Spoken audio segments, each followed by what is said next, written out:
Hello, we're Andy, the Maniacal Cinephile, and welcome to Boots to Reboots. Our patrons voted, and the next remake getting crossed off the list is The BLOB. The movie that ruined cherry jello for me. And turned me onto running over hobos. All of these shitty remakes, is there a single gem? They did it right already. Kill the candle to them. Which any of we watching was personality. One thing's for sure, good people, we got some movies to see. We got boots for remake. Stop ready to stop that shit. We got boots for remake. Stop ready to stop that shit.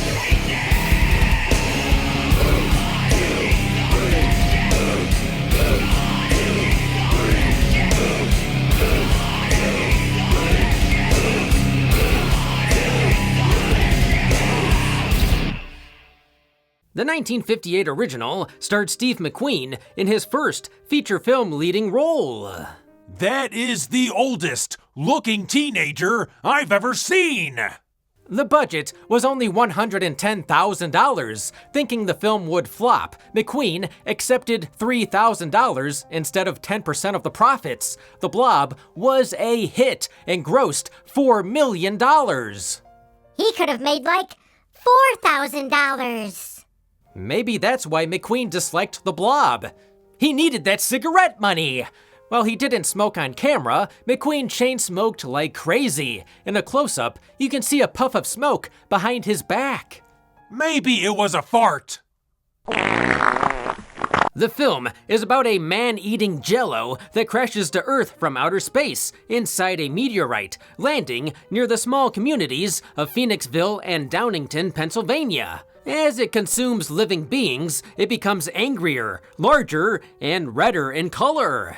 Angry, large, and red, just like my cock. The film was reportedly inspired by the 1950 discovery of star jelly in Pennsylvania. Originally titled The Molten Meteor, the film went through a number of titles. It was The Mass, The Glob, Paul Blart. Then one day, producers overheard screenwriter Kay Lineker refer to the monster as The BLOB.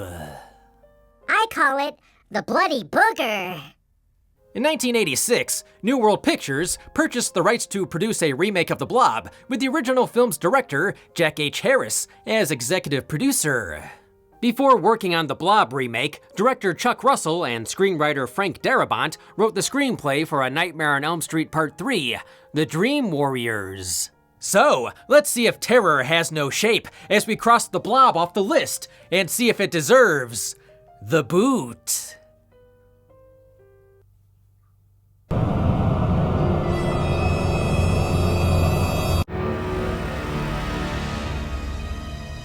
The remake opens with a grim shot where loved ones come to mourn a loss. A high school football game. That's a first down. Instead of Steve and Jane, we meet the jock, Paul, and the cheerleader, Megan, played by Shawnee Smith, aka Amanda, from the Saw series. Hello, Amanda. I want to play a game. Please don't say Monopoly. Co-writer Frank Darabont has adapted a number of Stephen King stories and makes several references to them. Megan's last name is Penny, a nod to Pennywise. Paul then gets tackled into a table of Gatorade. Got any plans this evening? Sorry, she's only into guys covered in Powerade. We're then introduced to Bad Boy Brian. You can tell he's a bad boy because of his leather jacket, cigarette, beer, motorcycle, and stunt double. It's mainly the mullet.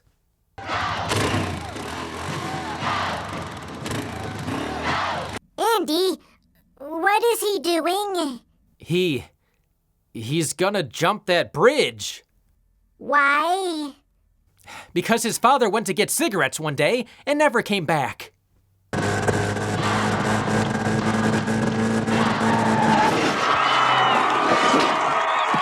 Ouch, he crashed and burned, like the remake's box office.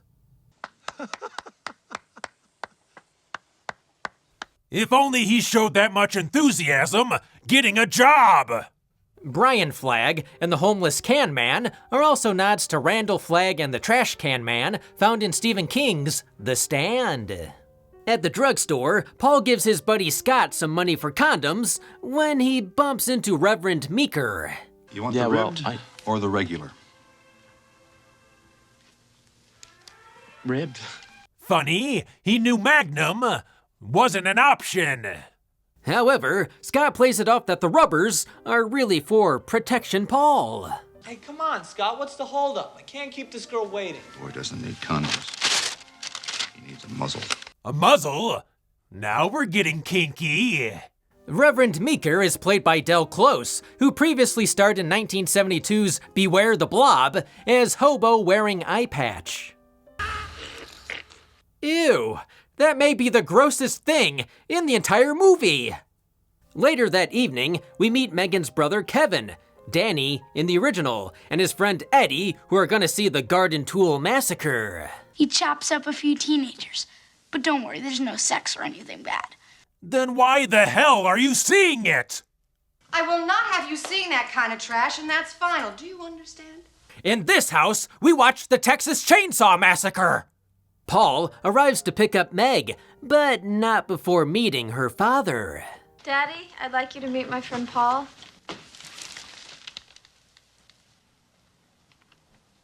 Ribbed. What? It's for her pleasure. That night, the can man witnesses a meteorite crash near Arborville, California, and he proceeds with caution. He pokes it with a stick.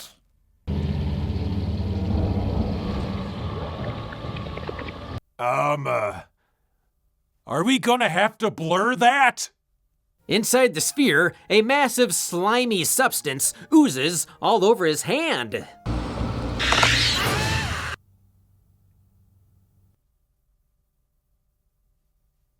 Really? You got nothing for that one? No, I was just thinking, this happened to me the other day. I was in the backyard doing some, gardening when a meteor almost hit me. What? You never told me that. Of course not. I was gonna sell it for money. I mean, surprise you with it. But if you don't want it, I'll throw it away.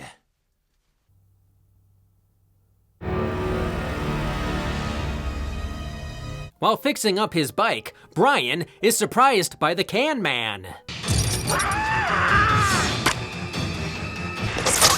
I don't have any change for you! Brian chases after the bum, nearly turning him into a hood ornament. Paul, watch out! Oh God, I saw you. The sky. It fell from the sky. What's he saying? I think he said he's high. While McQueen was reaching high speeds of 50, the three high schoolers, Brian, Meg, and Paul, rushed the bum to the hospital. Does he have Blue Cross? I don't know. His face is turning blue. Hey, take it easy, old dude. These guys gonna fix you right up. And by fix, he means euthanize. Hey, where you going? If you need me, you know where to find me. Jail? Want a soda? Yeah, sure, that'd be great. Something diet. Fetching Megan a diet soda, Paul notices a lot of movement under the can man's blanket. He wants that can when you're done with it. I'm with a patient. There's a man dying in here, hurry! And in here, young man! Sorry, miss. It's AIDS! Paul and the doc witness the lower half of the homeless man melting from exposure to the blob. What is this? It turned him into hobo stew. Paul? Paul? Waiting on that soda, Paul. As Paul calls for help, the blob drops on top of him. You know when you're at a restaurant and you touch under the table and there's gum on it? That's how I feel. Megan rushes over and tries to free Paul. Won't somebody give her a hand? Megan is thrown against a wall and knocked unconscious. The blob fully dissolves Paul, which is horrifying, and oozes out of the hospital. In the original, at least the nurse throws some acid on it.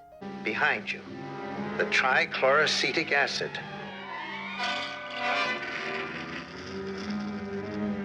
It's a weak acid used to treat genital warts. Or so I'm told. Like Hitchcock killing Janet Leigh in Psycho, the remake kills the Steve McQueen character before the second act. It looks like Brian is going from zero to hero. In the woods, Scott gets out of his car to prepare Vicky a drink.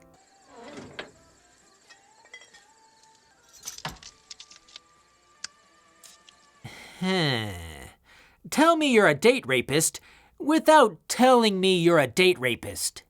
Meanwhile, the Blob, or Bugs Bunny, creeps over as Scott returns to the car to find a passed out Vicky. I'll just do one of these. It's better, huh? Oh, no? Oh, well, I'll do another one then. Whoops! How did my penis fall out? He may play football, but Scott is about to get to second base. He wanted to suck face. Damn it! She didn't say she was on her period! The last person to get this intimate with slime was Egon. You're not sleeping with it, are you, Ray? Oh, you.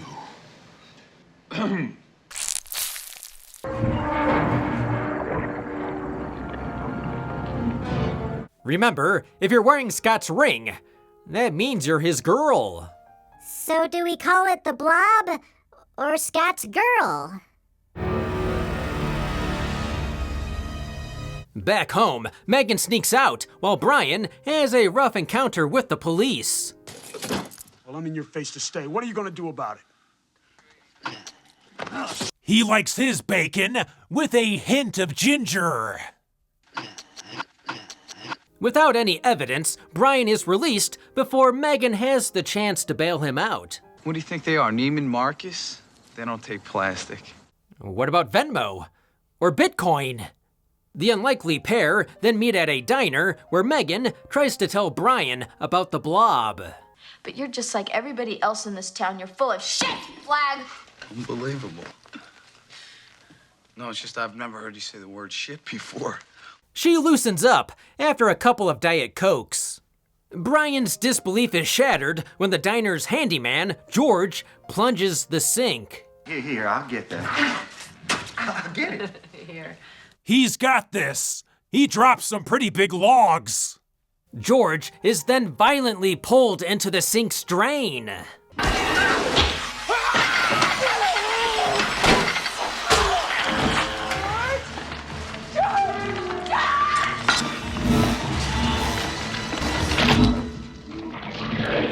Hello? Roto-Rooter? My busboy clogged the sink! The clog? The busboy! The increasingly large creature shoots out of the sink and pursues them to the diner's walk-in freezer, but it retreats. Like when a kitty licks ice cream and gets a brain freeze. The diner's owner, Fran, runs to a phone booth to call the sheriff.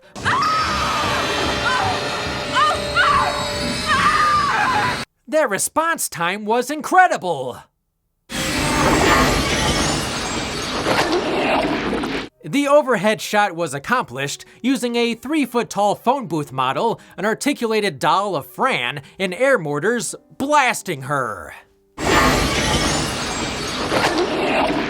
After grabbing a bite to eat at the diner, the Blob returns to the sewer. Hey, Father, that's alcohol abuse! Dumbfounded, Reverend Meeker investigates the destroyed diner.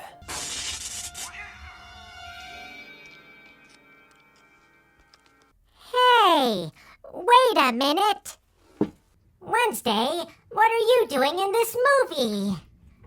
By the freezer door, the Reverend finds frozen shards of the blob. Those magic healing crystals will act as a negativity shield, improving sleep, memory, and spiritual connection.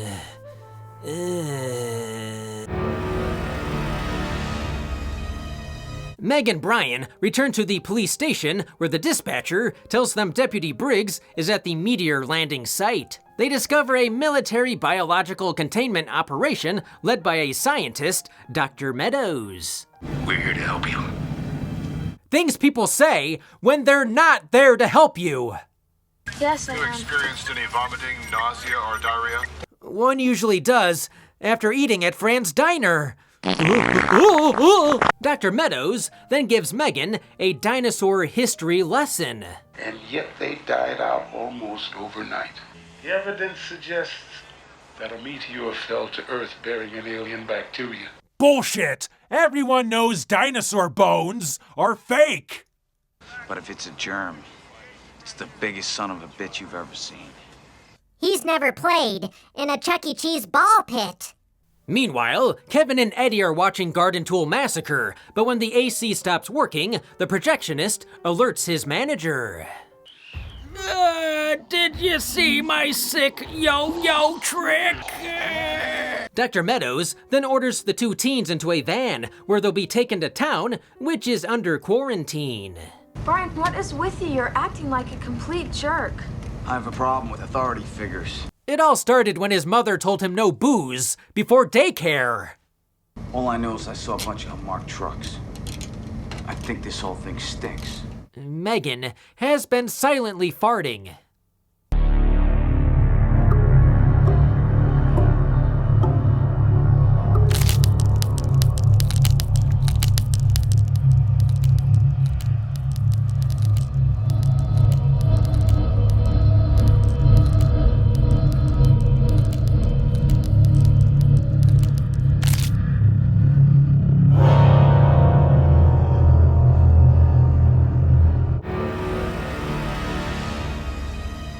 While Brian escapes, Meg is taken to town where she learns her younger brother Kevin is at the movie theater. Please be quiet. You shut up. Careful, he might throw hot nacho cheese at your face. If only evil didn't tell that person to shut up. Mister, we're trying to watch it. Megan arrives as the audience flees the theater, much like the original. Since the year 2000, the town of Phoenixville, Pennsylvania has had an annual Blob Fest, including a reenactment of the scene where moviegoers run screaming from the movie theater. They saw the price of a large popcorn. The diner in Downington has also been restored, and you can photograph the basement on weekday mornings only. Do not show up on a Saturday afternoon to photograph that basement! Not gonna happen!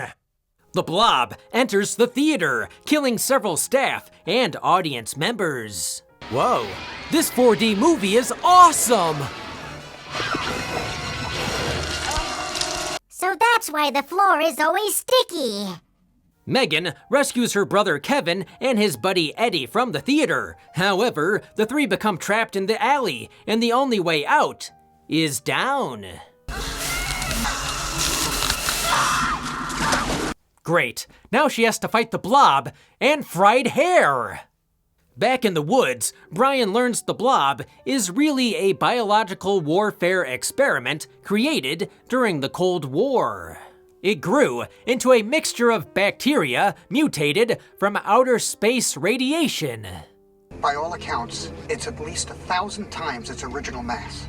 Me eating an entire large pizza by myself. Some have theorized that the original Blob, like most sci-fi movies in the 50s, is really about Russia and the spread of communism. The Red Blob is the Red Scare that is defeated by the Cold, or the Cold War.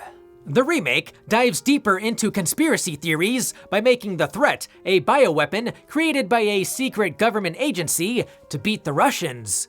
Probably another reference to the biological weapon in Stephen King's The Stand. Personally, I prefer the Blob as an alien entity from space. Meadows decides to trap the Blob in the sewers, even if that means Megan and the boys will die. What about the civilians? They're expendable. Ooh, I can't wait to see Megan, Kevin, and Eddie in The Expendables 4. Brian manages to evade military personnel and takes off on his motorcycle to save them.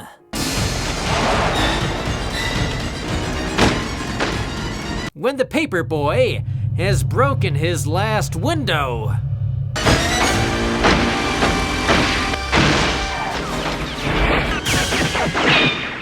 You see, good Andy, we call that character development. Now he land bike good. Brian makes it to the sewers, where Megan and the kids look for a way out. Watch out for the rat. What rat? If this were the Batman, we'd spend 2 hours answering that rat question. Megan and the boys flee from the Blob, but Eddie is consumed. Seeing Garden Tool Massacre was a life-changing experience.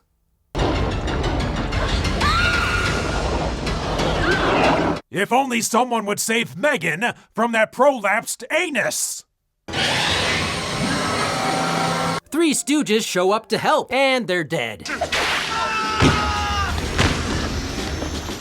With the Blob distracted, Kevin escapes by scaling a pipe to the surface, while Meg is saved by Brian.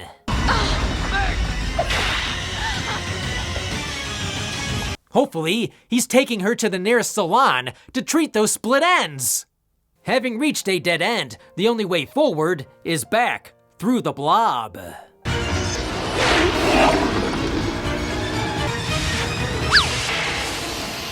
He must have hit one of the busboy's giant logs. Dumping the bike, the two run into horror legend Bill Moseley. Bill's face when he heard Rob Zombie was gonna remake the Blob. The two drag Soldier Number 2 to an open manhole. Close the manhole. Me, when I'm done taking a shit.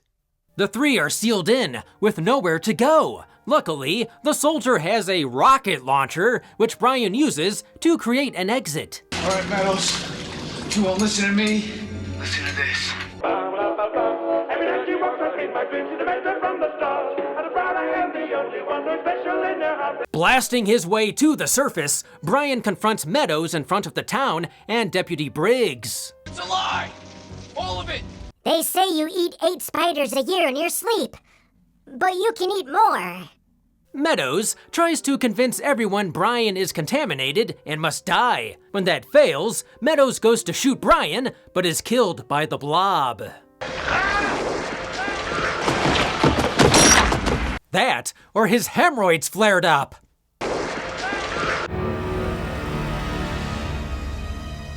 The military attempts to blow it up with grenades and other explosives. Unfortunately, this only succeeds in making it mad.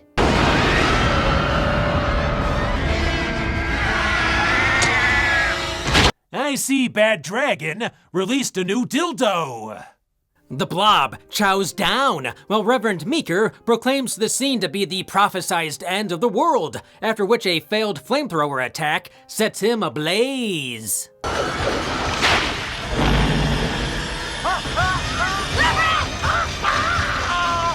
I guess he didn't see that coming in the prophecy. Megan saves the Reverend with a fire extinguisher and also shoots the Blob with it. It works against all big red monsters. Down on the town! When the creature backs off, she discovers the blob's weakness. It's so cold! They can't stand the cold! The giant testicle is afraid of shrinkage.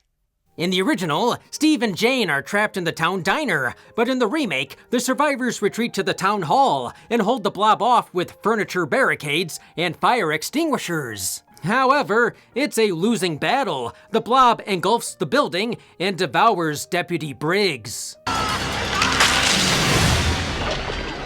There's a reason Frank Darabont referred to Paul McCrane as the melty guy.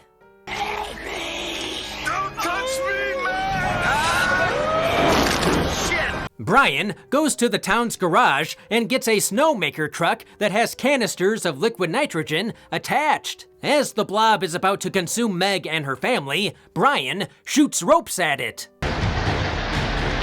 I swear I've seen this in a hentai video. Angered, the blob turns its attention towards Brian and knocks the truck over in retaliation, also knocking him out. That blob bully ruined his miniature truck. Megan lures the blob away from Brian toward the canisters, which she has rigged with an explosive charge taken from a dying soldier. Come on! You can do better than that! Do not get between a cheerleader and her diet soda. And there goes her big action hero moment.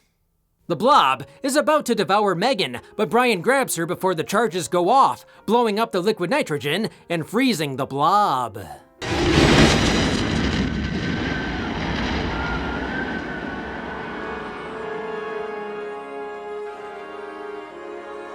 So that's where Nerds Candy comes from. Hey, man. I told you we'd get snow. Interesting. The town mechanic is also their weatherman.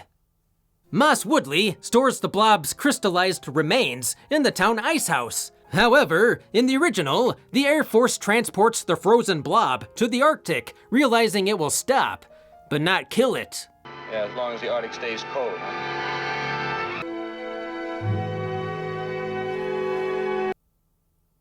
Whoops. Later, at a tent-meeting church service in a field, Meeker, disfigured by his burns and driven insane, preaches a doomsday sermon. None but the faithful. Faith has done wonders for Meeker and Rickety Cricket. As the Reverend gets loaded, one of his followers asks when the day of reckoning will come. The Lord will give me a sign. In other words, the producers never greenlit a sequel. The original Blob was made from silicone, with increasing amounts of red vegetable dye added as it absorbed people. It has never dried out and is still kept in its original 5-gallon bucket and is displayed at the annual Blob Fest. For the remake, Chuck Russell and Frank Darabont viewed the blob as an inside-out stomach, with the acid burning, melting, and devouring almost everything it touches. That's why I'm not allowed in the snack aisle. The special effects in the remake were created by Tony Gardner, who was in his early 20s, but lied and said he was 25. Gardner was originally supposed to provide only a few small effects. However, after personnel changes, he ended up running a crew of 33. In creating the titular blob creature, the special effects team used silk bags filled with methyl cellulose, a thickening agent for food like milkshakes, creating what the team described as a blob quilt. Meanwhile, my grandma can't knit for shit. The blob's movement was primarily hand, wire, and rod puppetry. Besides for some stop motion and green screen shots, the effects still hold up. Brian's haircut, not so much. The 1988 remake was made in a cynical era and has an anti-authoritarian message. It's still relevant today because everyone's into government and scientific conspiracy theories. For instance, birds aren't real. What? 20 years ago, they were replaced by tiny drones. Filmed in Louisiana, the Blob remake was released exactly 30 years after the 1958 original. It was a box office bomb, grossing $8.2 million against a $10 million budget. Half the budget did go to hair extensions. It received a mixed response from critics, but the remake has gained a cult following. When it comes to remakes done right, The Blob is usually in the same sentence as The Thing and The Fly. So, does the remake of The Blob deserve the boot? Of course not. I can't stop something that's indestructible. The remake gives The Blob an update with a faster pace, more action, better characters, and gorier special effects. Honestly, it would have been interesting if they did a Blob movie every 30 years to showcase the special effects of the time. While I prefer practical effects over CGI, Hollywood really dropped the ball in 2018.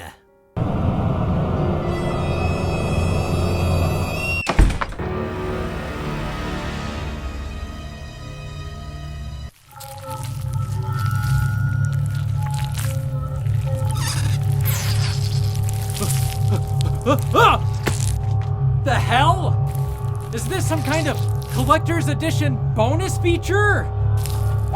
Oh God! Get it off! Get it off! Help! Help! Oh God! It's getting bigger!